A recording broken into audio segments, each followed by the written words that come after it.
Olá, sejam todos muito bem-vindos a mais um episódio do Pé no Barro Podcast. Eu sou o Armindo Bart e comigo sempre o Bruno. Buenas, vamos que vamos? Vamos lá para mais um episódio. Hoje acho que vamos colocar o pé no barro mesmo, Bruno. Vamos. Hoje nós vamos falar com um cara que tem uma experiência aí enorme na parte de nutrição, né? Conhece, né?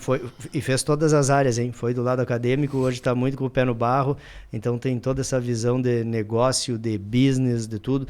Nós estamos com o Pedro Veiga, gerente de tecnologia da Cargill Nutron, então com certeza vamos ter uma baita conversa, vamos ter uma aula, vamos falar bastante aí de nutrição, de bovinos, de tudo que envolve, né, e todas essas mudanças que estão acontecendo no mercado. Pedro, bem-vindo, obrigado por estar conosco aí. Eu que agradeço, olá a todos, é um prazer estar aqui, vamos falar bastante coisa de pecuária. Boa. Vamos lá. Antes de nós começar, né, tradicional a gente pagar os boletos aqui, que é importante, então agradecer a quem faz o Pé no Barro acontecer, a CIA Brasil, CIA Serviço de Inteligência e Agronegócios, também a San Esteban e a Inex 360, então siga os nossos parceiros aí, a CSI _agronegócio no Instagram, a San Esteban, @San Esteban e a Inex, @Inex360.oficial. Bárbaro. Pedro, conta um pouquinho o que é uma função do cara ser um gerente global de tecnologia de uma multinacional e com uma particularidade gigante, porque é a segunda maior empresa de capital fechado do mundo, que é a Cargill. Exatamente, a Cargill ela já tem praticamente 160 anos de história.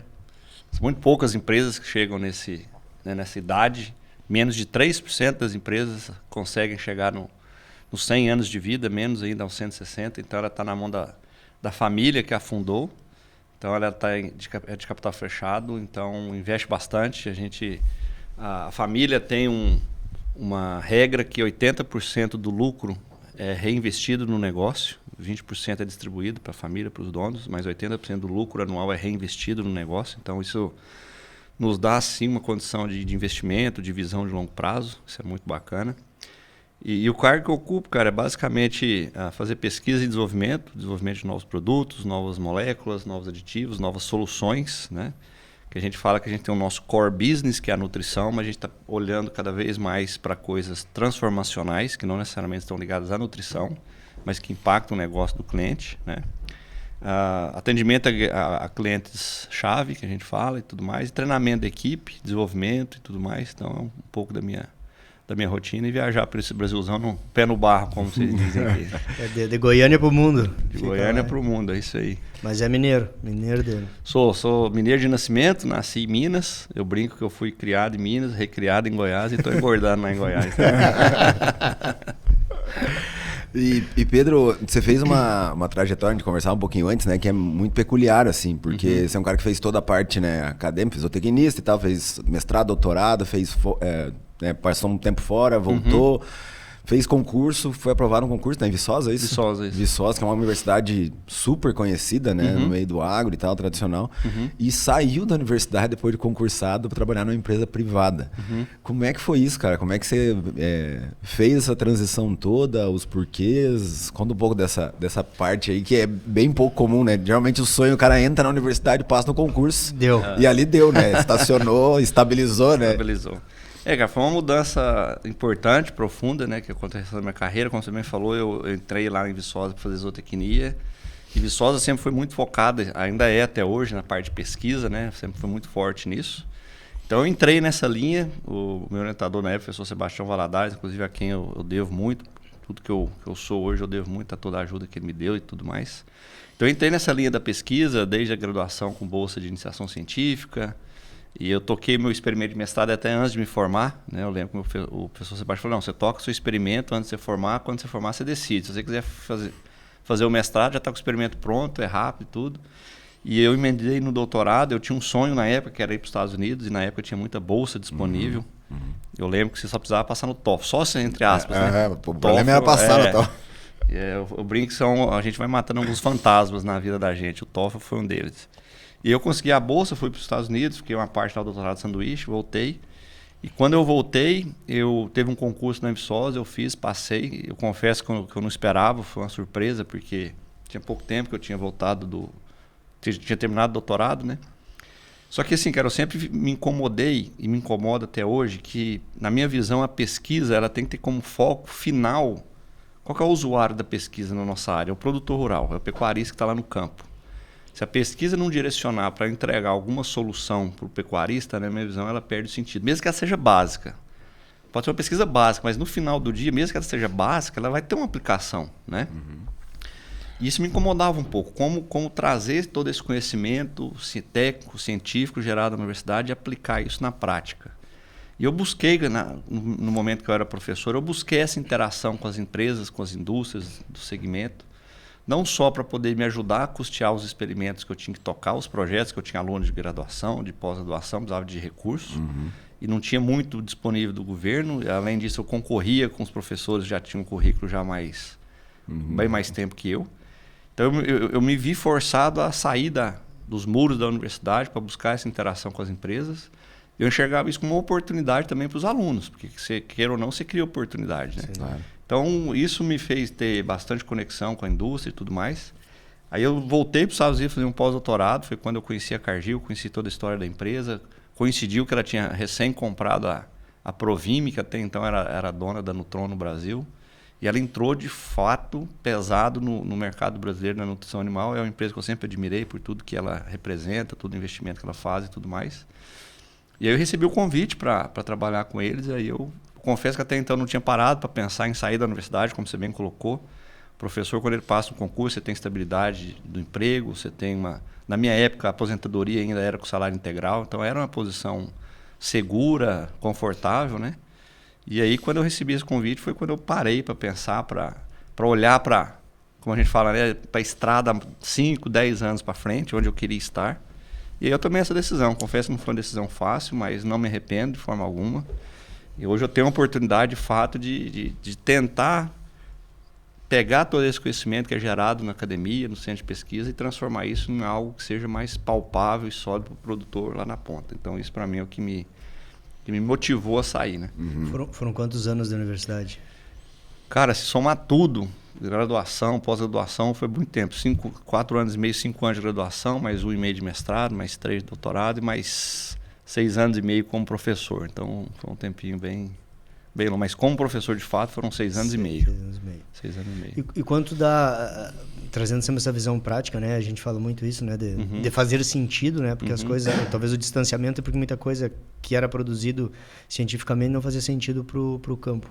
Quando tu olha isso hoje, tu que teve dos dois lados, como é que tu vê o que vem sendo produzido hoje atualmente em termos de pesquisa, de formação, né? A gente falava de gente aí, é uma dor de todo mundo em todos os setores. Então, cara, assim, eu ainda acho que, principalmente no Brasil, ainda há um distanciamento entre a academia e o setor produtivo, até porque um professor hoje, um pesquisador, qual que é a métrica que ele é avaliado? É publicação científica. Independentemente se aquele trabalho vai ter uma aplicação prática ou não, ele é avaliado pelo número de trabalhos que ele publica em periódicos. Obviamente tem um ranking, fator de né? Impacto ali, né? Fator de impacto. Então não existe muita preocupação de conectar isso com o campo. Isso é muito individual. Assim, tem professores que têm essa preocupação, que buscam essa interação. Isso é muito salutar. Inclusive, alguns são até criticados por isso, né, pelos seus pares dentro da universidade. Então, assim, eu acho que melhorou um pouco, até pela falta de financiamento, que a gente tem visto uma degradação do financiamento da pesquisa no Brasil. Então, isso tem forçado os professores a buscar interação com a indústria, até como uma forma de financiar os projetos de pesquisa que eles desenvolvem. Então, isso foi um lado positivo dessa crise que as universidades públicas têm passado no Brasil. Mas eu acho que ainda tem um certo distanciamento. A gente precisa aproximar mais esses dois mundos, sabe? Eu até dei uma palestra esse dia, eu coloquei a universidade de um lado e o setor produtivo do outro, um abismo no meio e um cara construindo uma ponte. A gente precisa construir essa ponte para a gente conectar mais esses dois mundos, cara, porque nós só vamos ter uma pecuária forte, cara, uma agricultura forte, se a gente tiver pesquisa, inovação, a academia desempenha um papel fundamental nisso, formação de pessoas, que é o calcanhar de Aquiles hoje é gente, né? Não tem como, virou um negócio crítico.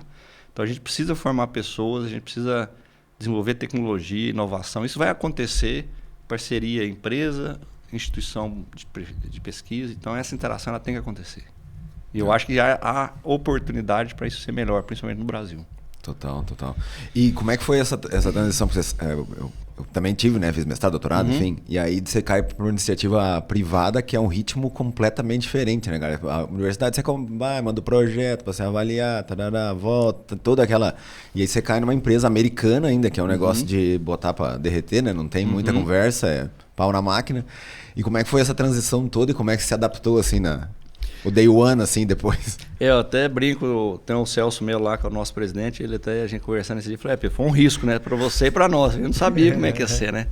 Mas realmente é outro ritmo, é outra pegada, mas no final, cara, o brinco é uma cocaína, você vicia, né, cara? Porque é desafio todo dia, é cliente com problema, eu falo assim que a nossa função é ajudar o cliente a resolver problema, né? A partir do momento que o cliente não te enxerga mais como um cara que ajuda ele a resolver o problema, você perde a sua relevância. Então, todo santo dia é um desafio diferente, ainda mais agora com celular, com WhatsApp, grupo de WhatsApp, puta, todo santo dia, toda santa hora, um grupo, aconteceu isso, aconteceu aquilo. Então, você é desafiado o tempo todo. Então, isso me motiva muito, né? Tem pessoas que se motivam por desafio e tal, isso me motiva. Mas no início foi muito aprendizado. Eu lembro quando eu entrei na Cargill, foi 2013, o nosso time era de 27 pessoas só, de bovinho de corte. Então era um grupo muito unido, todo mundo era muito amigo, todo mundo se conhecia, todo mundo se falava, então me ajudaram muito nesse período. Obviamente que eu não tinha, a gente fala, malícia do campo, a malícia do lado comercial, que a gente sabe que tem que ter um jogo de cintura, né? O lado comercial, o lado prático, ele não é preto e branco como é pesquisa. A pesquisa, você fez o experimento lá, deu a diferença estatística, cara, puta, não deu diferença, acabou. Você conclui ali, pronto. No mundo comercial, lá na ponta, não é bem assim. Você precisa ter um jogo de cintura, você precisa entender a realidade do cliente, a mentalidade do pecuarista e tudo mais, né? Então, muita gente me ajudou, cara, nesse período. Eu costumo falar que são 12 anos já que eu estou no mercado. Foram 3 doutorados que eu fiz nesses 12 anos, porque, cara, todo dia um aprendizado, você aprende com todo mundo. E eu me adaptei bem, cara. Eu confesso que até uma veiazinha comercial que eu não conhecia, eu tenho desenvolvido e tem sido bacana. Assim. E o nosso time cresceu muito de lá para cá, de 27 nós fomos para mais de 100 pessoas. Então hoje o nosso time está bem grande e todo mundo disposto a ajudar. Então realmente é um sentimento de time, todo mundo junto, todo mundo focado. Esse é um ponto que a gente está falando da universidade, que é que na universidade... Infelizmente, a realidade, você não consegue ter aquele senso de time. São professores que às vezes têm rixa, um grupinho com outro. Você sabe do que eu estou falando. Vai construindo o seu feudo. Exatamente. Esse feudo não se conecta com o outro. Cara, na empresa não tem isso, cara. Tá todo mundo no mesmo barco. Se todo mundo não remar para o mesmo lado, a coisa não vai, né? Bárbaro. Como que é hoje, o que é o carro-chefe de vocês? Bom, hoje na Cargill, no segmento de bovinho de corte, cara, o nosso carro-chefe é confinamento. Nós temos hoje um market share de aproximadamente 40%, 45% do mercado. Então é o que nos trouxe até aqui, porém não é o que vai nos levar daqui para frente. A gente sabe que para a gente atingir as nossas ambições de crescimento, a gente precisa focar muito no segmento de pasto. E é o que a gente tem demandado bastante de nós do ponto de vista de investimento, de tempo, de foco. Então a gente tem um market share hoje na área de pasto de 6%, então tem um oceano azul para a gente avançar. Então hoje o nosso motor de crescimento é pasto. Quando eu falo pasto, é toda a parte de suplementação e tudo mais. Só que a gente não quer também, obviamente, abrir mão desse mercado que a gente construiu no confinamento. Então é proteger o que a gente construiu no confinamento, obviamente avançar no que for possível. Mas a gente sabe que no mercado, quando você chega a um market share de 40, 45, é difícil de você crescer mais do que Cada isso. Cada ponto é mais doído, né? Mais difícil. Enquanto que no segmento de pasto você tem oportunidade. Agora, são segmentos totalmente distintos. E aí nós estamos falando de HIP, TIP, nessa linha? Tudo. Isso, de tudo. Desde uma suplementação básica até um suplemento de médio consumo, terminação a pasto. Recentemente a gente lançou uma linha focada em semi-confinamento, né? Que até então... Nenhuma empresa tinha esse posicionamento claro para semi, produto específico, ferramenta específica. A gente fez isso em abril desse ano. A gente lançou uma linha focada em semi, que a gente enxerga que o semi-confinamento, que é a terminação intensiva a pasto, ou semi-tradicional, né, 1% peso vivo a pasto, é um segmento também bastante representativo, pouco conhecido, quase ninguém sabe o tamanho de fato desse mercado. Tá avançando muito, né? Tá A gente tem visto avançando muito, assim, o pessoal, um confinamento mesmo, ainda mais escala um pouco menor, dependendo das Isso. propriedades, o pessoal tem optado muito, em vez de construir um confinamento, toda a estrutura e o fluxo, o semi-confinamento, o TIP tem entrado muito forte nisso, né? Tem, tá muito forte. Não só o típico, que a gente fala da típica, que é um nível de oferta de concentrado mais alto, né? Então vai depender muito da região onde você está, onde você tem grão barato, justifica. Agora, onde já chega o grão já está num custo mais alto, o foco é otimizar o uso do pasto. Aí você vem para o semi tradicional 1% peso vivo, também tem uma importância grande no Brasil todo. Então é um segmento que na verdade a gente conhece pouco. A gente até fez uma enquete com vários especialistas. Qual que é o tamanho do mercado de terminação intensiva a pasto? Desde um semi tradicional para um TIP. A gente teve gente que falou de 4 milhões a 10 milhões. Quer dizer, a gente não tem ainda a dimensão desse mercado, mas é um mercado que cresce bastante. E quando a gente olha, né, Pedro, a gente tem visto e conversa muitas tecnologias que entram e que às vezes a gente vai para um lado de uma tecnologia, abre mão de muita coisa boa que tinha, às vezes por facilidade e nada é errado, vamos dizer a palavra. Se uma tecnologia entra, avança porque ela teve fomento, porque ela tem mercado para isso. Em algum momento a gente vinha, né, ou vem abrindo mão do pasto e agora se deu conta que essa é a nossa grande vantagem competitiva com o mundo, né? Então é um cara que roda mundo aí, então essa questão de produção de pasto, de conseguir fazer uma arroba barata, de conseguir chegar lá num confinamento bem adiantado, já numa recria mais intensiva. Nós temos uma enorme vantagem e que a gente tem a sensação que a gente está no campo também é que agora começamos a olhar para isso, né? Sem dúvida, cara. A grande oportunidade do Brasil e a fortaleza que nós temos é a possibilidade de nós termos uma produção a pasto eficiente.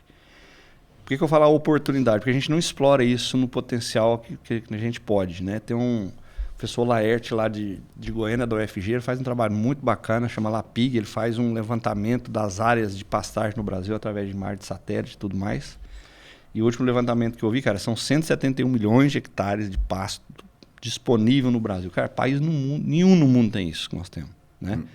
Se a gente pegar esse tamanho de área, cara, se a gente adotar a tecnologia, eu falo assim, a tecnologia vai da mais básica, que é 1.0, que a gente brinca, né? Que é o quê? A tecnologia 1.0 é o quê, bicho? É formar um pasto bem formado, é corrigir o solo, fertilidade do solo. A gente fala muito pouco em fertilidade do solo.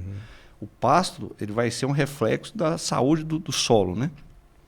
Então tem muito pasto pelo Brasil afora aí, que foi formado na década de 70, década de 80, de lá para cá não recebeu nada de volta, só extraindo. Chega uma hora que o sistema entra em colapso, não tem como, né? Ao mesmo tempo, eu tenho sistemas de pastos intensivos, bem manejados, com potencial de produção de 30, 40, 50, 60 arrobas por hectare, enquanto que a média do Brasil é 4. Ou seja, nós temos um espaço gigante para crescer, né? Gigantesco. E é fazer o básico bem feito, né? Nenhuma tecnologia disruptiva, é algo que já está consolidado, que a ciência já mostrou. Veja o que aconteceu aí com a produção de soja no Cerrado, né? Sim. Na década de 80 era impossível falar em produzir soja no Cerrado, solos ácidos, baixo pH, etc. Hoje virou uma loucura. Então a pecuária ela vai caminhar, na minha visão, para o mesmo lado. É produzir em pasto produtivo, bem manejado, que a gente tem o potencial de produzir uma arroba barata, para a gente realmente ganhar dinheiro, né? E a gente vê muito o movimento das próprias empresas, né? Porque tinha muito... Das empresas, até das universidades também. Viçosa é super conhecido pela parte de confinamento, né? Trouxe muito disso na pesquisa e tal. E as empresas também, antes tinha só os produtos mais básicos, né? Hoje a gente já vê essa suplementação de baixo consumo, que tem um resultado muito bom. Também a parte ligada à cria também, né? Suplementos bem mais específicos, melhorando um monte o desempenho. E, só que como é que vocês têm montado assim, o time? Porque a gente vê muito assim, quando o cara é bom na nutrição, o pasto dele geralmente é um pouco de lado, né? Ele fica, o cara vai muito para um lado ou para o outro. Ou quando o cara é muito bom de pasto, a nutrição vem depois. E como é que... A gente falou um pouco de gente, como é que juntar essas duas coisas e como é que posiciona o produto certo para o passo certo? Porque também tem grandes problemas que a gente vê, esse cara se posiciona para aquilo. O cara rapa o pasto, acaba o pasto, o suplemento de baixo consumo foi para o espaço. Exatamente. Você falou um tema interessante, cara. Tem muita gente que produz pasto, e aqui no Rio Grande do Sul é um exemplo. O cara tem um pasto lá de azevém, de aveia, ele acha que não precisa dar nada. Tem muito produtor aqui que dá sal branco só, não pode aveia, vem. Na verdade, assim, quanto maior a qualidade do seu pasto, maior potencial o seu animal tem de ganhar peso, de desempenhar. Consequentemente, maiores são as suas exigências, mais ele vai responder a um suplemento de boa qualidade. Eu sempre falo o seguinte, Amanda, a gente consegue corrigir falhas de manejo de pasto com suplemento. Se eu rapei o meu pasto, eu coloquei mais gado que cabia, a minha taxa de lotação está muito acima da capacidade de suporte, eu consigo corrigir isso com o suplemento? Consigo. Se eu colocar 1% do peso vivo, 2% do peso vivo de ração, substitui agora. Não vai ser o mais econômico necessariamente. Então eu sempre falo o seguinte, erros de manejo de pasto, e eu trabalho em empresa de nutrição, são facilmente corrigidos com suplementação de médio e alto consumo. Agora não é isso que vai entregar o melhor resultado econômico. Quando eu tenho um pasto bem manejado, produtivo, eu posso reduzir muito o nível de suplementação. Os suplementos aditivados vieram justamente para isso. É uma linha nossa que tem crescido muito, que é o mineral, que entrega tudo que o animal precisa do ponto de vista de mineral e tal. Eu coloco um aditivo com o potencial de me entregar 90, 100, 110 gramas adicional em cima de um pasto de boa qualidade. Se esse pasto não for de boa qualidade, esses 90, 100 gramas de ganho adicional não vão acontecer. Vai acontecer 40 gramas, 30 gramas. Então, a nutrição ela potencializa em casos de pastos bem manejados, de boa qualidade, e ela substitui em casos de pastos de baixa qualidade. Então, andam juntas. Eu acho que uma boa nutrição ela vai potencializar o resultado de quem produz pasto bem produzido. Então, não é a ideia produzir um pasto bom, agora não precisa usar uma nutrição. Não, pelo contrário, é onde o animal mais vai ter potencial para desempenhar. Né? Não, e o desafio que a gente vê também, nossa, uma empresa que começou muito nessa coisa do manejo de pastagem e tudo, até usava pouco, né? Porque achava, manejei bem o pasto, tem muito disso. Só que o grande desafio é quantas pessoas manejam bem o pasto todo o período do ano. Porque é uma coisa assim, uma época do ano o cara acertou, beleza, tá ali, o desempenho tá, sei lá, 1 quilo, passa disso. Agora, isso é às vezes 20 dias, 30 dias, o cara dá uma bobeada, então, e isso que eu vejo assim, que os suplementos entram muito forte, né, nessa... Você falou tudo, cara, manejo de pastagem é um negócio que tem que ser todo dia. A gente fala que é o seguinte, é a pessoa que está interagindo com o pasto no dia a dia que é a principal responsável pelo manejo. Se a gente parar para pensar, quem que interage com o pasto todo santo dia? Cara, é o capataz, é o vaqueiro que está lá. Será que a gente está dando condição para ele, né, ter conhecimento para tomar a decisão, quantos animais que eu vou colocar nessa área, que hora que eu vou trocar daqui para cá? Muitas vezes a gente não dá o treinamento que essa turma merece, na forma que ela recebe, porque não adianta a gente chegar lá, um doutor, começar a falar termos, tem interceptação luminosa, índice de área foliar, puta, esse cara não vai entender nada.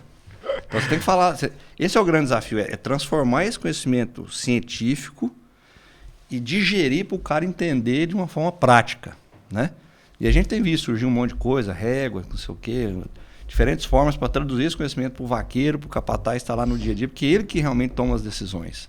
Não é toda fazenda que tem, que tem a chance de ter um técnico bem formado lá todo dia.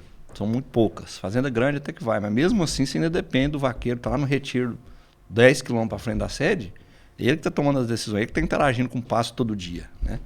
Então a gente tem que ajudar esse cara, formar ele bem, dar para ele ferramentas simples, fáceis de entendimento, para que ele possa realmente manejar o pasto. Porque isso é o que gira o ponteiro da fazenda, é um pasto bem manejado. Né?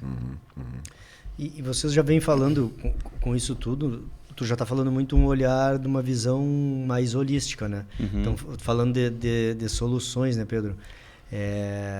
Tá, eu vendo nutrição, meu foco específico é esse, mas peraí, em algum momento da caminhada eu tenho que olhar o negócio do meu cliente como um todo. E é o que vocês vêm fazendo. Cara, tô falando de pasto agora, mas eu vendo nutrição, o que a Cargill tá... até meio confuso. Não, onde é que tá a pegadinha nisso aí? Porque o cara vende o coxo. Sim. Aí tá falando de pasto porque o pasto vai... E cada vez mais nós temos batido muito que assim, ter esse olhar mais de longe, né, mais de cima, olhar o sistema como um todo, né? Não super específico naquele piquete e tal, eu tive uma alta produtividade, tá, mas e o meu pasto no ano todo, e a minha nutrição no ano todo, e o meu... É um olhar mais abrangente, né? Exatamente, é um olhar para o negócio, que a gente fala que a gente não é uma empresa que vende produto, não, a gente é uma empresa de solução que a gente quer entregar, ajudar o cliente no negócio dele. Então, a gente está falando de pasto, por exemplo, né, cara? Um negócio que poucos produtores fazem, porque quem trabalha com pasto para mim é fundamental, é a famosa orçamentação forrageira, o planejamento forrageiro. É você saber qual o potencial da sua fazenda de produzir comida, pasto, ao longo do ano. Isso é crítico, principalmente em regiões que tem uma sazonalidade bem definida, né? Que tem a seca, que a gente nunca sabe quando vai chover, quando vai parar de chover. Você tem que ter pelo menos uma ideia de como que está a sua fazenda ao longo do ano.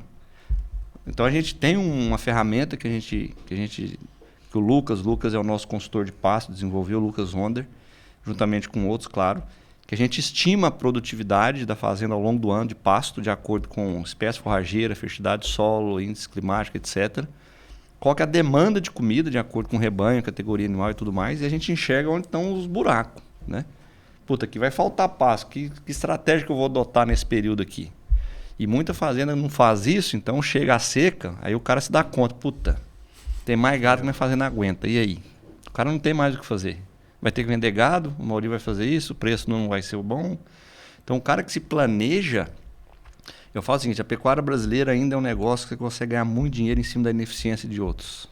Porque tem muita gente que não se planeja, que não adota, né, um mínimo de gestão, e esse cara uma hora ele vai passar aperto. Se você tem um planejamento, você tem comida, principalmente na região centro-oeste, tem uma seca severa, rapaz, quem tem comida tem muita oportunidade. A gente brinca que tem gente que vende silagem ensacada, um saquinho de 20 quilos que custa R$20. Ou seja, o cara está vendendo silagem com 30% de matéria seca por R$1 o quilo. Muito mais caro que a ração, né? Cara, muito mais caro. E por que tem gente que compra? Porque o cara está apertado. Se não der, o gado vai emagrecer, vai morrer. Então, essa visão holística ela é fundamental. O planejamento é fundamental, né? O famoso PDCA. Você precisa planejar muito bem e executar, acompanhar a execução, porque senão o risco ele é alto hoje na pecuária. Não dá para tocar a pecuária de peito aberto mais, né? O risco ele é alto. Eu ia perguntar exatamente isso. Assim. Tem até um estudo da Embrapa, né, que fala que 50% dos pecuaristas eles vão desaparecer nos próximos 20 anos. E se acompanha muita fazenda boa também. Caras que estão outro nível. Se pudesse falar assim, o que esses caras têm investido, o que eles têm feito diferente dos outros pecuaristas, né? Ou quem quiser se manter nos 50% que vão estar vivos e ativos, né, nos próximos 20 anos, o que esse pecuarista tem que fazer? Que a gente estava conversando exatamente sobre isso antes de vir aqui para Porto Alegre. A gente estava em Presidente Prudente e teve um churrasco, a gente estava falando exatamente sobre isso. Cara, quando você senta na mesa com um empresário rural, que é o cara que enxerga o negócio dele como uma empresa, e você senta na mesa com um pecuarista tradicional, que é aquele tradicionalista, cara, a conversa é totalmente distinta, né? O cara que é empresário, ele tem a fazenda na mão, ele tem controle, ele tem número, ele sabe onde investir, quanto que ele vai ganhar. Então, a partir do momento que o cara sabe onde investir, quanto investir, o retorno que ele quer, a produção tem que entregar aquilo. Então, ele enxerga nós técnicos como uma alavanca para entregar o resultado financeiro que ele planejou. Já o pecuarista tradicionalista, ele não mede nada, ele não tem controle, então ele discute, cara, coisas tão pequenas. Ele está discutindo, por que fósforo da vaca é 80, não é 60? Cara, o empresário rural não quer saber. Fala, bicho, é o seguinte, eu tenho meu negócio aqui, eu estou montando um sistema de integração na lavoura-pecuária, eu vou ganhar tantos por hectare, mas para isso eu preciso produzir tanto de soja, eu preciso produzir tantos arrobas por hectare. Se vira, você é o técnico, o que você vai usar? Se é braquiária, se é mombaça, se você vai colocar 50 kg de N, 500 kg de N, se você vai usar um mineral. Cara, para mim não interessa. O interessa é que no final eu quero ganhar tantos reais por hectare. E eu meço. Cara, esse cara é que está puxando a pecuária. Esse cara é a locomotiva que está puxando, os vagões vêm atrás. Então, assim, a gente até estava discutindo lá em Campinas no começo do ano, a gente sempre faz um workshop lá para discutir o futuro da pecuária e tudo mais. E a gente chegou no número seguinte, que se você pegar o último censo, e esse é um problema sério do Brasil, né? A gente não tem números confiáveis. Não é a pecuária ainda, mas... A gente não sabe nem quantas pessoas tem no Brasil, imagina boi. Então, no último censo agropecuário, estima-se que o Brasil tem em torno de 1.200.000 a 1,5 milhão de estabelecimentos rurais com pecuária. E a gente fez a seguinte pergunta, tinha um grupo lá de especialistas que trabalham muito essa parte de mercado e tal. Desse total de 1.200.000, 1,5 milhão, quantos de fato são profissionais, são profissionais ou querem se tornar, estão em vias de se tornar profissionais com uma gestão, que contratam consultoria, que faz um trabalho bacana. Cara, a nossa conclusão é que são 100, 150 mil, ou seja, 10%. Então, 10% hoje dos pecuaristas são de fato pecuaristas que buscam fazer pecuária de uma forma profissional e para isso precisa adotar tecnologia, precisa ter controle, precisa ter gestão, precisa ter gente boa do lado. E essa é a turma que a gente quer atuar, cara, porque nós não temos braço para atingir todo mundo, né? E hoje a gente tem uma base de clientes aí em torno de 3 mil clientes só, a Cargill. Obviamente, se a gente pegar todo o mercado, 100 mil é muita coisa, né? Então, assim, Eu tenho uma fazendinha de cria, cara, e eu tô numa região de baixa adoção tecnológica, eu tô no sudoeste de Goiás ali, uma fazenda de cria, e toda vez que eu vou lá, cara, são 42 quilômetros de terra que eu ando, e nesse trajeto que eu faço, tem uma fazenda que você para e fala, puta, essa fazenda aqui é boa do ponto de vista. Você vê que o pasto é bem manejado, o gado tá bonito, a estrutura do cara tá boa, o resto, cara, é pasto degradado, é cerca caindo. Então, assim, agora a soja está entrando também. Então, esse cara, uma hora, ele tem uma decisão. Ou ele arrenda para a soja, ou então ele sai fora do negócio, né? Sim, a agricultura engole ele. Engole ele. E engole porque pela ineficiência do que tem ali dentro e que fica atrativo arrendar, fazer o... Exatamente. Agora, esse avanço da agricultura em área de pastagem, eu enxergo isso com muito bons olhos. Tem gente que fala, isso está colocando pressão na pecuária. Não está colocando pressão na pecuária, está colocando pressão no pecuarista ineficiente.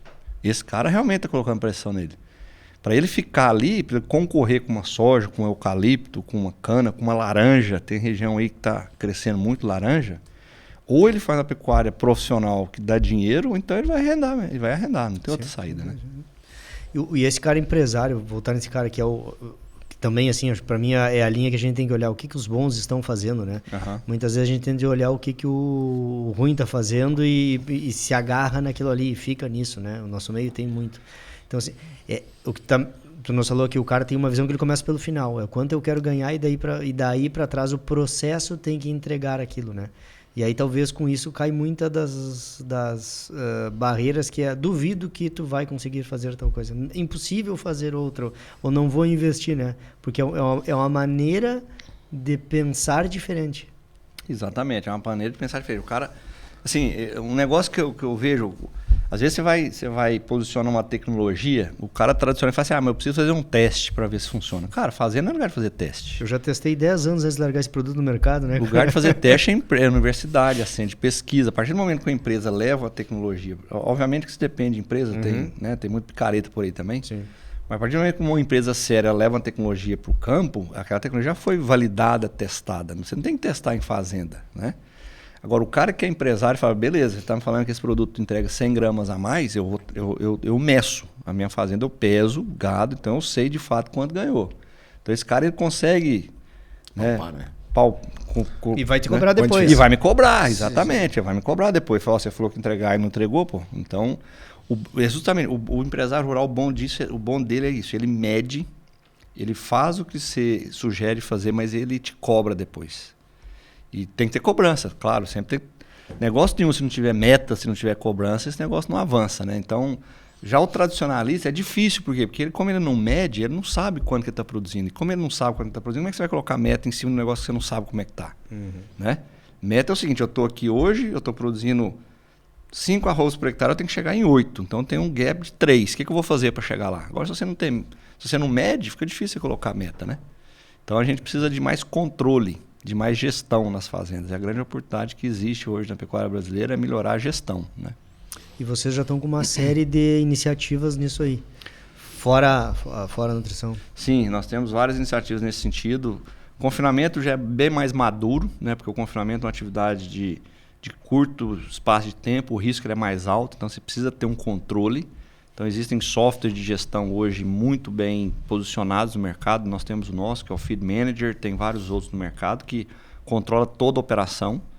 Automação, a maioria dos confinamentos hoje estão partindo para automação de processo. Então hoje eu consigo ver em tempo real como é que está a eficiência de fabricação lá na fábrica de dieta, se realmente está misturando a dieta que o nutricionista formulou, como é que está o fornecimento no coxo, se está entregando a quantidade que foi prevista, no horário previsto. Então, tudo isso a gente consegue ter em tempo real. Muito confinamento já com BI. Então, é outra pegada, né? A gente fala que você precisa hoje de cientista de dados, porque a quantidade de informação que está sendo gerada, você tem que olhar para aqueles dados, tomar decisão e tudo mais. No pasto, já é um passo um pouco mais atrás. A gente está no momento de colocar um sistema de coleta de informação. Primeiro, para você ter informação, você precisa coletar o dado. É impossível você ter uma informação sem você coletar o dado, né? Então, nas fazendas de pasto, nós estamos num processo ainda de sistematizar a coleta de dados. Ou seja, quantos animais tem, qual categoria, como é que está a lotação por pasto, como é que está o consumo de suplemento. Então, a gente tem um aplicativo no celular chamado AgriWeb, uma parceria que nós temos com uma empresa australiana, inclusive em outubro nós estamos indo para lá, que ele me dá no aplicativo um mapa da fazenda, cada pasto, área, que tipo de forragem, quantos animais, qual que é a carga, se eu quiser movimentar o animal de um pasto para o outro. Muito fácil de usar. E o bacana, cara, quando a gente decidiu isso aqui, vários clientes que não tinham um processo de controle, quando a gente foi conversar sobre controle, os caras, a maioria falava assim, ó, Pedro, é o seguinte, esse negócio de controle na mão, cara, ficha, o cara anotar, esquece, isso aí não dá mais. Porque se perde, borra, suja, o cara escreve, você não consegue entender o que ele escreveu. Tem que ser um trem fácil de usar, digital. Então tem fazenda, por exemplo, que tem um controller, né, um zootecnista, um veterinário que fica no escritório e consegue fazer isso por WhatsApp. Todo dia o cara manda o áudio para ele, lá o capataz do retiro, hoje eu movimentei 50 vacas do pasto da sede para o pasto do córrego. Ele vai lá e faz a mudança no sistema que está lá no escritório. Agora, com esse sistema de aplicativo, cara, todo quem não tem hoje celular, internet, fazenda sem internet, você não tem gente, para começar, né? Então tem capataz peão que tem TikTok, tem Instagram, tem Facebook. Então, cara, você coloca o aplicativo, treina o cara, ele aprende a fazer rapidinho. Tudo que ele fizer aqui, automaticamente ele é atualizado. Então você consegue ter uma visão da fazenda como um todo. E tá avançando. Não na velocidade que a gente gostaria, porque o sistema de produção de pasto é um pouco mais, né, letárgico no uso de tecnologia, mas a turma está enxergando que isso que é importante para o controle do negócio. Mas talvez ele seja um pouco mais letárgico, é o perfil de quem está ali e ficou e já... Porque o cara que já foi para um confinamento, ele é um cara mais empresarial, podemos dizer assim, é um cara que já tem uma outra visão diferente, né? O cara que está só no pasto tem isso. E muitas vezes é atrelado ao pasto, né? A ineficiência é o pasto e não a quem cuida do sistema que é a pasto, né? Então, Exatamente. A partir do momento que você vai intensificando o seu processo produtivo, a necessidade de gestão ela vai aumentando, né? Então, o confinamento, como ele é mais intensivo, e você tem Cara, você tocar um confinamento hoje, o investimento é alto. Você pode pensar um confinamento relativamente pequeno, de 1.000 animais. Se você colocar dinheiro na compra dos animais e da comida, não é um investimento pequeno, né? Então, você precisa ter uma gestão mínima. Então, talvez por isso. Agora, da mesma forma, pasto, a gente fala o seguinte, tem muito pecuarista aí que tem muito capital e pouco dinheiro.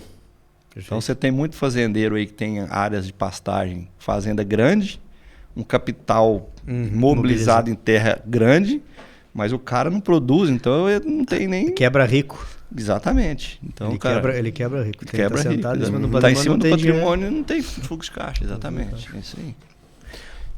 Vai lá. Não, indo nessa linha, que número a gente pode dar para tentar setar aí a nossa turma, ou por hectare ou por arroba? O que nós estamos falando de faturamento aí nesses bons casos, bons clientes que vocês têm? O que esses caras estão faturando aí por hectare? Não sei qual é a métrica que vocês mais usam aí. A gente usa lucro líquido por hectare, né? Reais por hectare, porque o faturamento é a receita, você tem um custo. Cara, assim, se a gente pegar... Eu gosto muito de usar os dados do Integra, do Instituto Integra, porque esses caras, eles realmente... Eles conseguem compilar várias fazendas que têm mensuração e tudo mais. Mas hoje um cara eficiente ele tem potencial para ganhar 800, 1.000, 1.200 reais por hectare de lucro líquido. Claro, tem casos de gente chegando a 2.000, 2.500, mas é meio que... Né? Se a gente pegar a média, é por em torno disso aí, de 400 a 600 reais por hectare. Obviamente que depende muito do segmento, né? Cria um pouco mais complexo, a gente sabe que é um segmento... que para mim, assim, eu sou apaixonado por cria, eu tenho uma fazendinha de cria, para mim a pecuária ela só vai evoluir se eu tiver uma cria evoluída, não tem como eu ter uma recria e uma terminação evoluída se a minha cria é mal feita, né? E a cria brasileira hoje virou gargalo, cara, o gargalo da pecuária brasileira hoje chama-se cria, e a gente precisa falar mais a cria, precisa adotar mais tecnologia na cria. Obviamente que a cria ela não aceita desaforo, você não pode também passar do ponto, porque essa vaca ela vai te dar no máximo um bezerro por ano, né? Então você não pode passar muito do ponto, porque realmente a conta fica mais complexa. Então a cria ela tem números um pouco menos abastados do que recria engorde, mas cara, fazer uma recria intensiva, por exemplo, num pasto de integração, te dá potencial de ter R$1.500, R$2.000 reais por hectare de lucro líquido hoje, né? Interessante. E quando tu olha os países fora, eu estava dizendo, estamos reunião com a equipe da China, nós estamos lá. Como é que está essa pecuária aí, esse agro de maneira geral nesses países que tu tem interagido? Cara, quando a gente olha para a pecuária de corte a nível global, cara, assim, a gente tem o Brasil, sem dúvida nenhuma, ele desponta, né? Os Estados Unidos, um país que já tem uma pecuária madura, que está sofrendo muito nos últimos anos pelo o encolhimento do rebanho. O rebanho americano hoje ele é o menor desde 1962, para você ter ideia. Então o rebanho americano tem diminuído, eles têm buscado tudo quanto é forma possível de garantir produção. Então importa animal do México. A nova moda agora, né, uma nova tendência que até chegou no Brasil, é o tal do Bichon Dairy, que é inseminar a vaca holandesa com raça de corte, principalmente Angus, para poder ter bezerro disponível, comprar carne fora. Tanto é que o Brasil se tornou um importante exportador de carne para os Estados Unidos, não porque eles gostam da gente, por necessidade mesmo, né? Então os Estados Unidos tem uma indústria madura, adota tecnologia, mas ela está encolhendo, está muito claro. China, cara, a China produz bem, a gente às vezes acha que não, mas a China produz em torno de 7,5 milhões de toneladas de carne por ano. O Brasil produz 10,5, 11, então a China tem uma produção relevante. Fala muito em porco na China só, né? Fala muito em porco, mas não tem muito espaço para crescer também, cara. A China não tem área. Assim, onde que tem cria na China? Na Mongólia, onde tem muito pasto. Mas o confinamento na China, cara, é bezerro desmamado, vai direto pro coxo. Eles não têm área para fazer uma recria, por exemplo. Não tem muito espaço para crescer. Agora, a China está se transformando. Da mesma forma que suíno se transformou, né, com a peste suína africana, o sistema de produção de suíno na China era muito de subsistência, de fundo de quintal. Hoje é totalmente profissional. Você vê, às vezes, vídeo aí, né, cara, de prédios. Cara, a pecuária está indo para o mesmo caminho. Está profissionalizando. A gente estava comentando ontem à noite, eu fiz uma call com o pessoal da China. Hoje nós temos na China 80 pessoas do nosso time dedicadas exclusivamente a bovino de corte. Adotando tecnologia, profissionalizando o produtor. Só que a China, eles têm uma estimativa que por mais que eles especializem, se a pecuária chinesa hoje adotar tecnologia e intensificar, eles vão conseguir produzir 70% da carne que eles precisam só. Tá? Eles não conseguem ser autossuficientes, eles vão precisar ainda importar 30% nesse teto máximo produtivo, né? Agora, você tem outros países aqui, vizinhos nossos, Argentina, com potencial de crescimento, tem crescido muito, né? Se a gente pensar o que aconteceu no passado recente da Argentina, e ela tem ganhado o espaço que ela perdeu, na verdade. Rapidamente. Um exemplo do Uruguai também, de como agregar valor, né, cara? O Uruguai é um país pequeno, não tem muito para onde crescer, mas agrega um valor absurdo na carne. Mas sim, cara, pensando a nível global, cara, Brasil, sem dúvida nenhuma, é o que vai sustentar o crescimento produtivo a nível mundial de carne bovina no Brasil. Não tem outro país que tem o potencial que nós temos, né? E Pedro falou da cria, cara. A cria sempre é o patinho feio da pecuária, né? Podia falar um pouquinho, assim, o que você tem enxergado também como... O que dá para fazer, o que é necessário fazer para que não vire um gargalo? Você falou que o rebanho americano está diminuindo, tem muito também desse gargalo, e o Brasil tem lugares que já se fala em apagão, falta de bezerro e tal. Como é que a gente pode resolver esse problema da cria aí? Cara, assim, o Brasil tem uma oportunidade muito grande na cria. Na verdade, assim, nós temos uma cria que é extremamente ineficiente. O Brasil é muito, muito grande, né, cara? Então, falar de média do Brasil é complicado, mas vamos lá, vamos alguns números para a gente ter uma noção. A gente estima que no Brasil tem em torno de 55, 60 milhões de vacas de cria. Cara, os Estados Unidos tem 28 milhões. Os caras têm metade do rebanho que nós temos e produzem mais. Produzem mais por enquanto, tá? Porque tem uma estimativa aí que daqui a 2 anos o Brasil vai passar os Estados Unidos em produção também. Então, desse rebanho de 55, 60 milhões de vacas, se a gente parar para pensar qual que é a taxa média de desmama, né, do Brasil, ninguém tem esse número também. A gente estima que está por volta aí de 55, 60. Ontem mesmo, lá no Nespro, eu vi uma tela lá que colocou com 49, 50. Quer dizer, se a gente for otimista e falar que a taxa média de desmama do Brasil é de 60, em cima de um rebanho de 60 milhões de vacas, 60% de taxa de desmama, nós temos 40% de vaca que não produz o bezerro por ano. Cara, 40% em cima de 60, nós estamos falando de 24 milhões de vacas. Nós temos quase o rebanho americano de vaca dentro do Brasil que não produz nada. Então, teoricamente, a gente pode reduzir o rebanho de vaca no Brasil e manter a mesma produção. Agora, o desafio é, cara, a vaca está ficando em áreas marginais, né? Agora a gente estava falando, onde tem área que tem condição de entrar soja, vai entrar soja, onde tem condição de entrar eucalipto, vai entrar eucalipto. Então o desafio é como que eu vou otimizar a produção em áreas marginais. Depois vem o boi, vem a recria. Depois vem o boi, vem a terminação, exatamente, depois vem a vaca. Aí que eu acho que a gente tem muito para aprender com outros países. Por exemplo, Estados Unidos, você vai ali na região árida dos Estados Unidos, cara, Nevada, Arizona, tem região ali que são 100 hectares por vaca. Austrália também tem. Austrália também, você vai na região de Queensland. Só que a vaca, mesmo nessas regiões, cara, os caras produzem taxa de desmama de 82, 85%. Mas como? Cara, os caras sabem, bicho, essa área que tem uma área de 1.000 hectares, essa área que cabe 100 vacas. O potencial de produção forrageira é para 100, não adianta pôr 200. Se eu pôr 200, ela vai emagrecer, ela vai perder escória, vai perder peso, ela não vai emprenhar. Então eu vou colocar 100. Então o desafio é, eu vou produzir em área marginal? Vou. Qual que é o potencial produtivo dessas áreas? Né? Tem oportunidade de eu dar uma leve intensificada, dar uma adubadazinha de manutenção e tal. Eu estou numa área de morro, não tem muito o que fazer. Então, eu acho que o grande desafio da cria é esse, é entender o seu sistema produtivo, o que dá para fazer. E eu falo o seguinte, cara, o grande desafio que nós temos para a cria é ajustar taxa de lotação, capacidade de suporte. Se o cara é tradicionalista, ele acredita que adubo não dá retorno, o negócio dele é extensivo, tá tudo certo. Agora, entenda que na sua área de 100 hectares, você vai conseguir colocar 50 vacas. Não adianta você colocar 70 que não vai produzir. Mas vai me dar dinheiro? Não sei. Então, assim, ajustar, equilibrar capacidade de suporte, taxa de lotação com capacidade de suporte, para mim é crítico. Uhum. E, obviamente, que tem muita tecnologia que a gente pode usar de manejo de pastagem, divisão, adubação, correção, etc., que a gente consegue impulsionar a produtividade, né? Mas que a cria vai ficando cada vez mais escanteada, ela vai. Mas não quer dizer que ela não pode ser produtiva. Pode sim. Estados Unidos, cria também é só em área marginal. E nem por isso eles deixam de ser produtivos, né? Talvez aí está o desafio. Total.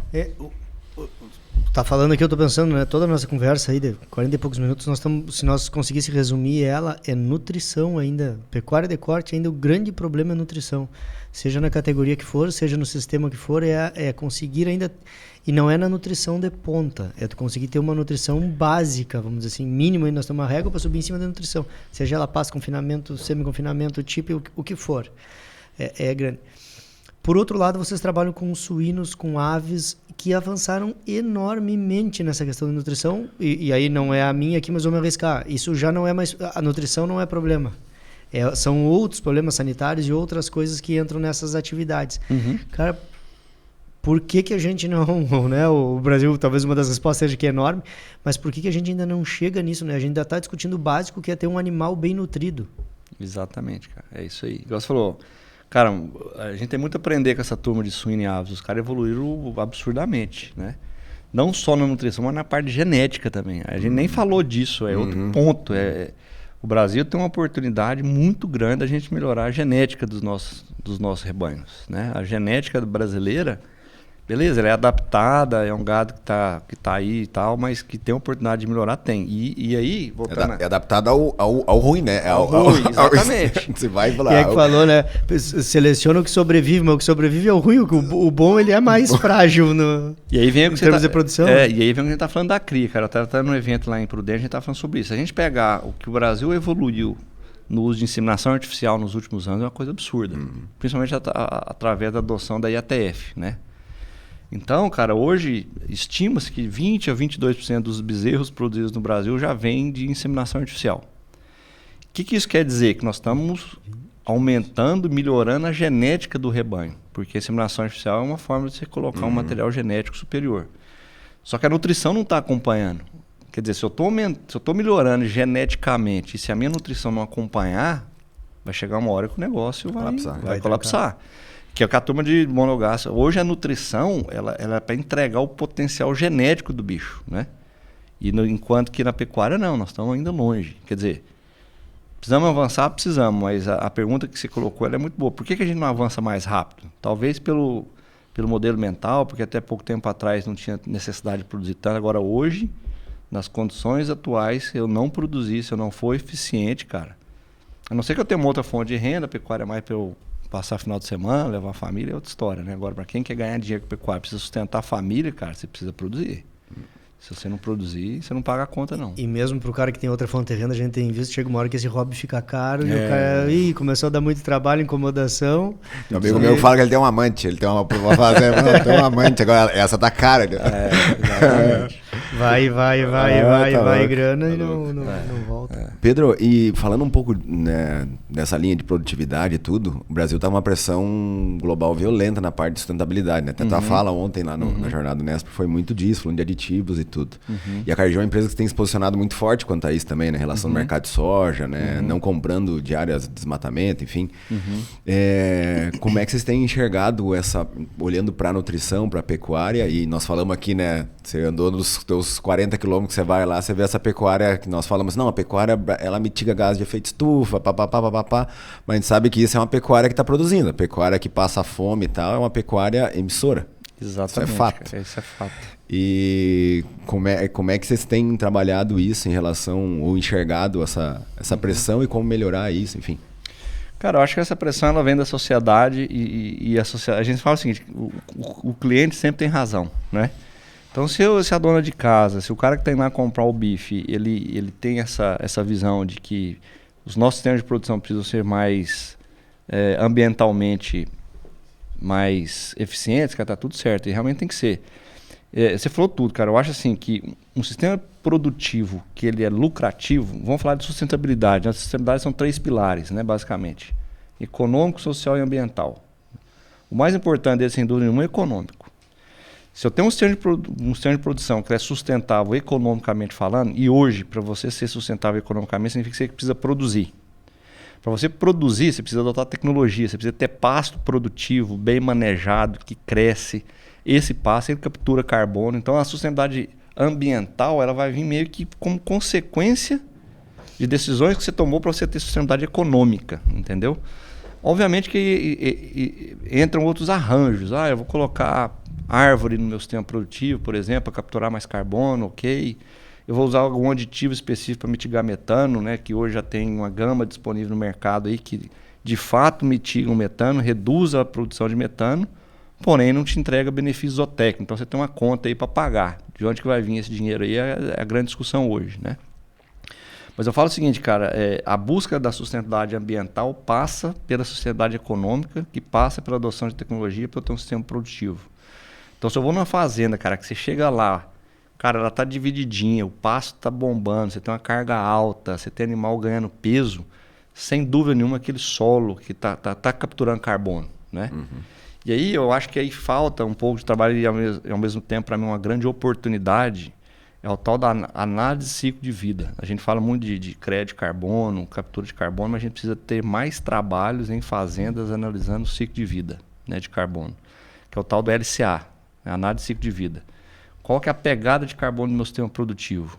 E tem muito pouca gente com habilidade, com conhecimento para fazer isso nas fazendas comerciais no Brasil hoje, né? A gente começa a ver algumas iniciativas, crédito de carbono, no Mato Grosso do Sul e tal, ainda são muito incipientes, né? Mas assim, cara, na minha visão é focar na sociedade econômica, ser produtivo, e sendo produtivo, cara, seu pasto vai ser vigoroso, você vai ter cuidado com a fertilidade do solo, automaticamente você vai estar capturando carbono. Como seu animal vai ganhar mais peso, vai para o abate mais cedo, e uma das coisas que mais impactam é a idade de abate, porque você tem um boi que fica 4, 5 anos emitindo carbono, é diferente de um boi que fica 2 anos. Ter uma cria eficiente, né, cara, a gente tem que falar, quando a gente fala dessa parte aí de sustentabilidade ambiental e tudo mais, pegada de carbono, quando eu olho o ciclo de vida de produção de carne, cara, 70% da pegada de carbono vem da cria. E se eu melhorar aspectos reprodutivos, eficiência reprodutiva, melhorar a taxa de desmama, eu tenho um impacto ambiental infinitamente maior do que usar um aditivo X que vai reduzir 40% da emissão de metano lá no confinamento em 100 dias. Essa do confinamento ontem, você falou que foi espetacular, né? Porque isso aí, todo mundo foca no confinamento, os dejetos, tararara, mas isso no ciclo de vida do animal é nada. 100, 120 dias no final. Exato, ali. Exatamente. E todo mundo não tá falando da vaca, né, cara? Que produz um bezerro a cada 18 meses, 20 meses e que está emitindo metano. Num pasto degradado, que não capta carbono, puta, aí você vai fazer a conta, não tem sustentabilidade nisso, né? E dentro desse período, né, por outro lado, tem o produtor que diz, bom, mas eu te produzi a matéria-prima, me ajuda a pagar essa conta de carbono que ela vai para frente, aí entra todo o ciclo, né? Mas o mercado consumidor, ele já... Óbvio que a gente vê coisas, mas existe mesmo essa pressão tão forte para isso? Ou nós estamos começando a caminhar para? Cara, eu diria que existe uma pressão a nível... Assim, essa pressão ela é desigual no mundo. Ela é muito forte na Europa. Na Europa, essa pressão ela é muito grande, de fato. Tanto é que, por exemplo, hoje, cara, a Dinamarca já tem... O governo já estabeleceu uma taxa que você paga por animal em função da emissão de metano. Você tem que pagar um imposto por vaca na Dinamarca. Só que o governo está disposto a te ajudar. Fala assim, ó, sua vaca emite metano, eu vou te cobrar $100 por vaca ano, mas se você quiser adotar tecnologias para reduzir essa emissão, eu te pago 60. Ela subsidia parte disso. Então, na Europa, essa pressão é muito grande, cara. Aqui no Brasil, eu acho que o nível de maturidade do brasileiro ainda é muito pequeno, né? Existem algumas iniciativas, e aí tem a famosa carne carbono neutro, né? Que foi inclusive um cliente nosso do Grupo Polis, que é aqui do Rio Grande do Sul, que tem uma fazenda ali em Bataguaçu, no Mato Grosso do Sul, que desenvolveram uma metodologia em parceria com a Embrapa, chama-se carne carbono neutro, venderam a licença desse nome para o Marfrig. Ele é um sistema de integração com eucalipto e tudo mais. Então existe um selo hoje que eles colocam, que você pode colocar na carne carbono neutro. Quanto a mais por arroba que ele ganha? Nada. Hoje não tem um prêmio para isso. Ah, mas por que foi desenvolvido? Ah, pode ser que daqui a um tempo vai ter uma premiação. Se isso acontecer, eu estou saindo na frente, basicamente. Tem um cliente lá na ponta disposto a pagar mais por isso também? Chegar no mercado tá assim, essa carne emite e essa não emite nada. Com selo e sem selo, qual que você compra? O cara vai olhar o preço normalmente, né? E tem eu lembro que tinha um palestrante, ele até foi presidente da Sadia, não vou lembrar o nome dele aqui, rapaz, mas ele deu uma palestra há uns anos atrás, não lembro até hoje. Ele falou assim, se você chegar com uma carreta de carne na favela da Rocinha e falar assim, ó, essa carne foi produzida com desmatamento da Amazônia, essa carne aqui tem uma pegada de carbono, só que eu estou te vendendo uma picanha que é R$10 o quilo. Cara, vai vender em 5 minutos, vai embora. Porque a maioria da população brasileira hoje ainda é preço, né, cara? É preço. E tá no nível ainda, meio de subsistência ainda, né? Não tá nessa... Exato. As discussões que hoje estão, né, da carne de qualidade, de produzir diferente, de agregar valor, mas o Brasil e o nosso grande mercado é interno, né? Uhum. O Brasil é um país pobre, é um país e cada vez mais empobrecendo. Diminui a capacidade de compra. A carne vermelha sente, então é muito preço, né? A qualidade é uma pontinha. Às vezes a gente entra no nosso meio, né? Na nossa bolha, vamos dizer assim, e temos que produzir qualidade, acabamento. Tá, mas para vender para quem? Exato. Qual é o volume disso? É claro que por outro lado tem, né? É a Fórmula 1, é quem vai puxar a régua que vai vir, que vai aumentar. Se eu estou falando de produzir mais, de qualidade, carnes diferenciadas, ok, eu vou puxando a régua dos outros que estão vindo abaixo para começar a ir para esse caminho, né? Exato. Mas é Inclusive, cara, ontem, quando eu viajo, eu sempre gosto de visitar supermercado e na gôndola de carne e tal, cara. Ontem eu fui num mercado aqui em Porto Alegre, eu fiquei impressionado, cara. Tinha uma linha lá de carne Angus, com preço, né, agregado alto. E embaixo, cara, tinha picanha de Rondônia. Metade do preço. Metade do preço, cara. Sem gordura, sem nada. Falei, putz, tá vindo carne de Rondônia pro Rio Grande do Sul. Eu tive com uns amigos meus lá de Rondônia, e eu falei, tava com o frigorífico lá, né? Tava num evento, e o frigorífico tava lá, eu falei, que legal, o frigorífico tem carne no Rio Grande do Sul. Os caras me olharam assim, daqui, tá indo pra lá, uma coisa não tem em tese não tem sentido. E sabe, Pedro, nós estamos vendo um momento aqui, né, que a gente tá brigando com isso. Uhum. É um absurdo ter essa carne aqui, porque não pode, a carne da Rondônia, porque estão fazendo, porque... Cara, não é absurdo nenhum. Se tu tem dinheiro, tu paga 100, 150. Se tu não tem, tu come de 50. Exato. Não tem a ver com... Porque aí é um bloqueio econômico. Aí nós vamos fazer barreira, tudo que a gente pede que não tem, agora eu não quero que a carne de Rondônia entre aqui, ou eu sou mais competitivo, ou eu vou me diferenciar. Exatamente. Então, se a carne de Rondônia está entrando aqui e ela entra pela metade do preço, é porque o pessoal lá é eficiente e porque tem um público que compra essa carne. Por questão econômica ou porque a gente não conseguiu mostrar ainda o valor da nossa. E talvez a nossa ela tem que ir para Rondônia, tem que ir para São Paulo, tem que ir para Goiânia, tem aonde tem público que tem poder aquisitivo para comprar e pagar mais por essa carne com valor agregado. Aí vamos contar a história da carne do sul, tararararara. Mas hoje a gente tá brigando ainda. Não, porque... Cara, vai entrar. Assim como entra plástico da China, entra coisa, como entrou em todos os mercados, entrou em todas as cadeias e todo mundo teve que se adaptar. Como o pão francês sai daqui do maior fábrica aqui no Rio Grande do Sul e vai para todo o Brasil, cara. Exatamente. E quebrou o padeiro que tá lá em Goiânia. Porque esse cara agora ele não faz mais, ele assa, porque esse cara daqui foi eficiente de botar pão lá. Isso aí. Essa é a realidade. As leis do mercado, né? A lei do mercado. É isso aí. E como a Cargill entra nos lugares, não entra no outro. Isso Então, isso aí. mas é uma disputa. Tu tem as da IA? Nós temos um blog aqui que chama Perguntas da IA. Ah, é? Nós botamos o teu currículo lá, ele pede pra fazer umas perguntas aqui. Ah, legal. Olha lá, tem uma boa aqui. Vamos ver. Se você tivesse que formular uma ração que representasse o Brasil hoje, um suplemento, que ingredientes teria nela? Rapaz, pro Brasil inteiro. Puta, isso é muito regional, né, cara? O Brasil, assim, uma das grandes vantagens do Brasil, inclusive, é isso, né, cara? O Brasil tem uma disponibilidade gigantesca de alimento, de subproduto. Eu acho assim que é mais no sentido de, se tivesse que classificar, por exemplo, em porcentagem de nutrientes bons ou ruins, de acordo com a qualidade, representasse a pecuária brasileira. Tipo assim, os bons são X% de nutriente e tal. Ah, tá. Cara, assim, na época das águas, como a gente tá falando, num pasto bem manejado, cara, um mineral aditivado vai super bem. E eu falo o seguinte, quando você tem um pasto bem manejado, você usa o mineral aditivado, cara, você ganha em logística, você ganha em operacional, você ganha em custo. Então, um mineral aditivado nas águas, com pasto bem manejado, vai super bem. Na seca, o desafio é maior, né, cara? Na seca, para você manter produtividade, você já tem que adotar um nível de suplementação mais alto para você garantir um ganho mínimo dos animais, né? Pelo menos um 0,3% aí, com uns 25% de proteína, mais ou menos, na época da seca. Deixa eu fazer da minha IA aqui outra para aproveitar o gancho. Vai lá. Nessa mesma linha, se tu fosse formular um produtor, um pecuarista de sucesso, o que esse cara tem que ter aí? Nessa ração dele, o que é um pouquinho de cada um? Pouca gestão, um pouco mentalidade? Como é que tu vê esses caras e como é que seria a composição desse cara para ter sucesso na pecuária hoje, no futuro?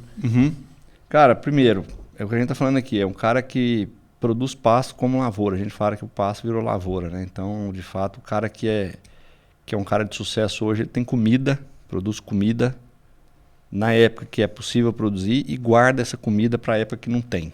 Esse é o grande diferencial. O cara que se prepara para ser... Aqui no Rio Grande do Sul é um pouco diferente, né, cara? Aqui é mais o inverno, você tem um inverno chuvoso, então agora você vai lá para cima, cara. Essa época agora parou de chover, torrou tudo. Então, a diferença é o cara que se prepara bem para a seca. Esse é o grande diferencial, porque a maioria não se prepara. O cara que se prepara bem para a seca, ele produz comida, seja feno, seja silagem, seja pré-secado, ou então ele vai diferir pasto, seja lá o que for, cara, esse cara, ele sai muito na frente dos outros, entendeu? Porque ele vai manter o rebanho dele produzindo mesmo na seca e vai abrir oportunidade para ele comprar. Cara, você não tem ideia, há 2, 3 anos atrás, o que teve cliente nosso comprando vaca parida na seca, bicho, de R$ 2.300, R$ 2.500. Era uma coisa absurda. Só o bezerro já pagava, cara. E ganha muito dinheiro. Por quê? Porque a maioria não se prepara, não choveu, a seca apertou, o cara, puta, eu tenho 500 vacas, eu só consigo manter 200 aqui, vai morrer de fome, vou ter que vender 300. E o cara com comida armazenada produziu muito silar de milheto, muito silar de sorgo. Puta, comprou vaca parida e ganhou muito dinheiro. Então, para mim, o diferencial é esse cara que investe em produzir comida, formação de gente. Esse é um negócio que a gente tem que falar. Tem um cliente nosso que ele fala um negócio, cara, o Daniel, lá da Daniel Paraná. Cara, eu aprendi com o dia que eu fui lá e ele me falou, Pedro, pecuária se resume a três palavras. Gente, controle, resultado. Cara, você resume nessas 3 coisas. Quer dizer, você precisa de gente, sem gente você não toca, sem gente você não faz nada. Você precisa ter controle para saber para onde você está indo, como é que está sendo a produção, e tem que gerar resultado. Então, para mim, o cara que foca nesses 3 pilares também é o cara que vai vencer na pecuária. Boa. Outra pergunta aí aqui, qual que é a tua aposta? Já falou um pouco aqui, né? Mas qual que é a tua aposta para a pecuária nos próximos 10 anos? Pecuária brasileira nos próximos 10 anos, cara, eu acho assim, a pecuária brasileira ela vai seguir o seu caminho da intensificação. Nós vamos produzir cada vez mais. Eu vejo oportunidade para reduzir rebanho. Porque se a gente for mais eficiente, a gente consegue produzir até mais com menos. Não precisa ter um rebanho tão grande como a gente tem. Então, para mim, é o caminho da intensificação.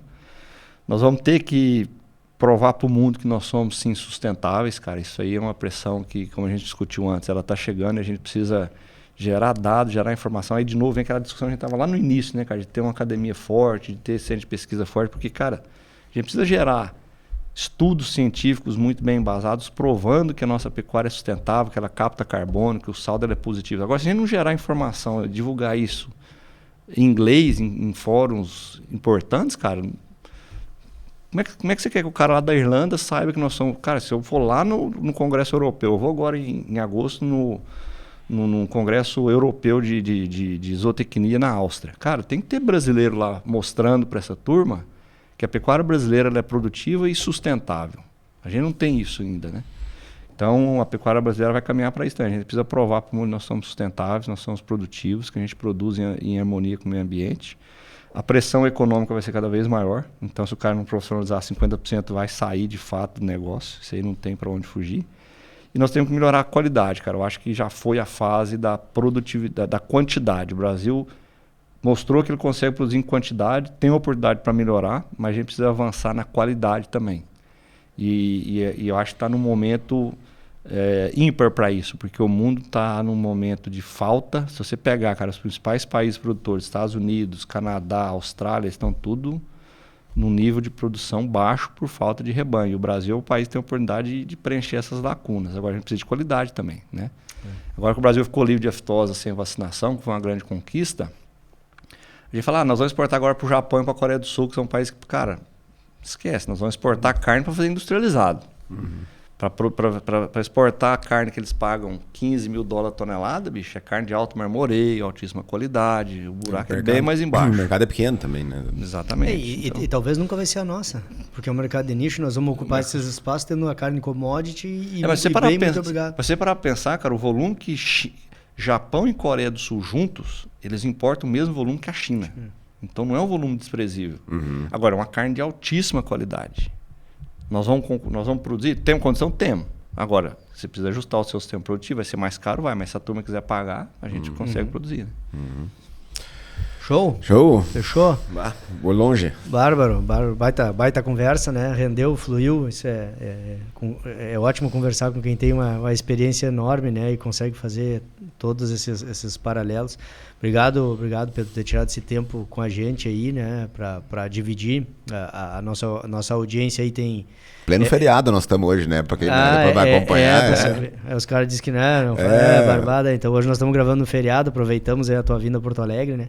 E maravilha, acho que esse banho, assim, essa mexida, a gente tem procurado trazer muito isso, né? Trazer essa visão, o que os bons estão fazendo, para que lado vai, qual é o caminho, né? O que pode tirar, né? Porque daqui sai muita coisa, a gente que é consumidor também desse tipo de conteúdo, né? Às vezes tu tá escutando uma outra... Os caras estão fazendo isso, cara. Se eu adaptar isso no meu negócio, eu posso ir para lá. Esse é o caminho. Então, essa é a nossa busca. E eu tenho certeza que a gente cumpriu bem aqui. Obrigado, eu que agradeço. Foi uma oportunidade que não podia deixar passar. Agradeço, parabenizar vocês pelo podcast, pelo trabalho que vocês têm feito. Acho que essas tecnologias digitais hoje, né, de alcance do produtor, podcast e tudo mais, ela tem sido cada vez mais relevante. E de levar a discussão, de levar essa inquietação para o nosso amigo que está lá na fazenda, lá, o que ele pode fazer de diferente, porque o mundo mudou, o mundo se transforma muito rápido e se a gente não se reinventar, não se transformar, a gente fica para trás. Então, parabéns pela iniciativa aí, estamos sempre à disposição. Show de bola, obrigado. Obrigado, Pedro mesmo. Obrigado a todos vocês que nos acompanharam até agora. Agradecer aos nossos parceiros, a CEA Brasil, San Esteban e Next 360. Não esqueça de seguir os nossos parceiros e também de seguir a gente, @pé_no_podcast em todas as redes. Nos siga também, @ArmindoBart, @BPQuadros. Bom, do Pedro também, quem quiser te acompanhar aí, Pedro. Pedro Veiga Bife. Pedro Veiga Bife, então acompanha o Pedro também, tá aparecendo na descrição do episódio. Um grande abraço e até o próximo Pé no Barro Podcast. Valeu, até lá.